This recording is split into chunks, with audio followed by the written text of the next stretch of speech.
Plus, huge games ahead, and the operative word is revenge. Will there be any victory laps in Week 11 in the NFL? And then, the biggest move of the NBA offseason could come tonight. Can Golden State make a deal that makes them champions once again? All that and more as we get up with you, starting right now on a Wednesday at the Seaport. It's Greeny, it's Graziano, and the crew is ready to go. Woj will be here with all your basketball insight coming up, but look at the guys ready to go. Dominique is here. RC is here.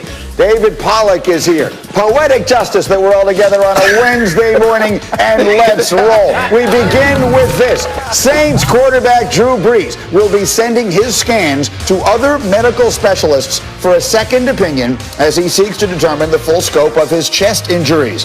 Tests performed earlier this week reveal Brees has multiple fractured ribs on both sides of his chest and suffered a collapsed lung. So obviously, serious stuff here. What is the latest? He's looking for a second opinion. What are we expecting? They're trying to get a sense of timetable for when they might be able to reasonably expect him back. As we discussed yesterday, you have to prepare for him missing at least 2 or 3 weeks here. They haven't yet put him on injured reserve.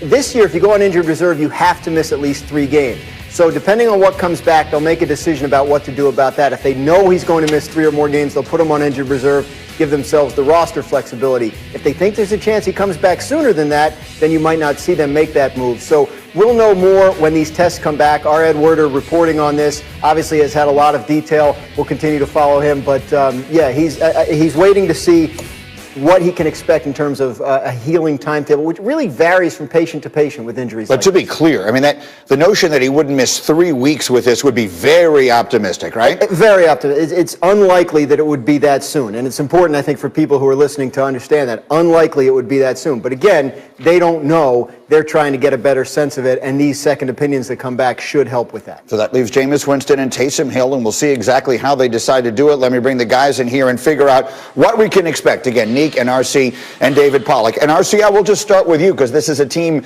that is somewhat near and dear to your heart, at least geographically.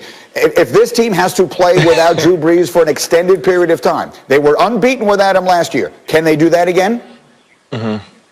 I think they can. I think they can be really good, but also think that they can be really different. I mean, take it back to about 1997 in the Minnesota Vikings when Brad Johnson went out and Randall Cunningham became the starting quarterback. It changed the entire dynamic of that offense. They were explosive. They pushed the ball down the field. They got a little bit more exciting, and he didn't have some of these skilled players like the Alvin Kamara in the backfield. Obviously, he had the weapons on the outside. I'm expecting Jameis Winston to have to learn a little bit of the old with the new. If you're Sean Payton, you want a little bit of the old Jameis Winston. You want a guy that can push it down the seam to Jerry Cook, get it outside to Emmanuel Sanders and to Michael Thomas. But you also want him to understand if you don't have that right away, if you don't have the matchup, you have guys like Alvin Kamara that you can check the ball down to. I believe that the Saints can be very good offensively through these weeks without Drew Brees. I believe they can be unpredictable. I believe they can be explosive. So you can't count the Saints out and just think the Tampa Bay Buccaneers are going to move in and take over the NFC South when you have an experienced quarterback like Jameis Winston with a great coach like Sean Payton.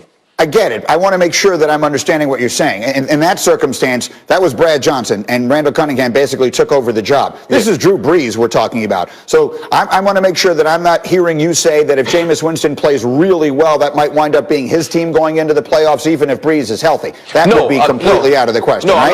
I'm not. Yeah, I'm not saying that, but what I'm saying is this offense can be that type of explosive now with a different quarterback with a different skill set. I get it, but clearly it would then revert, right, Neek? I'm looking at the look on your face. Yeah, I mean, if they become explosive, it's going to be hard to go back with Drew Brees because one thing they are not under the current Drew Brees iteration is explosive. So I think that they don't need very much from Jameis. What they got from Teddy Bridgewater last year was about average quarterback play, which was good enough with that defense that they had. Now that their defense is starting to play a lot better than it has in the early parts of the season, I think that Jameis doesn't have to do very much. But under Sean Payton, I think maybe Jameis can achieve some higher level of learning and will allow him to execute in a way that we're not used to because we know he had 3 coordinators and 3 coaches down in Tampa Bay in that situation, and it didn't work out for him despite the fact that he was really great in moments and really bad. Figure out how to eliminate the bad is going to be the hard part, and that's the task for Sean Payton, because he's not like Teddy Bridgewater. Teddy Bridgewater is a lot more careful with the ball than Jameis. Frankly, just about everybody is a lot more careful with the ball than Jameis. Yeah, Teddy Bridgewater is a lot more like Drew Brees. There was a real similarity there, and so it made sense that that would work, that you would just, one guy would step in and take over. David, this is obviously entirely different. You're bringing in a guy who, at least the body of his work to this point, has been the opposite of Drew Brees and Teddy Bridgewater. How good do you expect them to be with Jameis at quarterback, David? First of all, I got a kick out of the way you introduced it. You were just like, hey, fractured ribs, collapsed lungs, maybe 3 weeks we'll see him again. I mean, that's just crazy talk that we're talking like that. But, listen, when you look at this offense last year, 5-0 with Teddy Bridgewater, look who they play the next 4 weeks. You're going to get the Falcons twice. You're going to get the Broncos.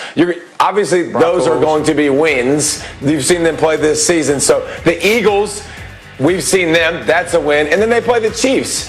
And they were going to lose that with Drew Brees regardless. So I think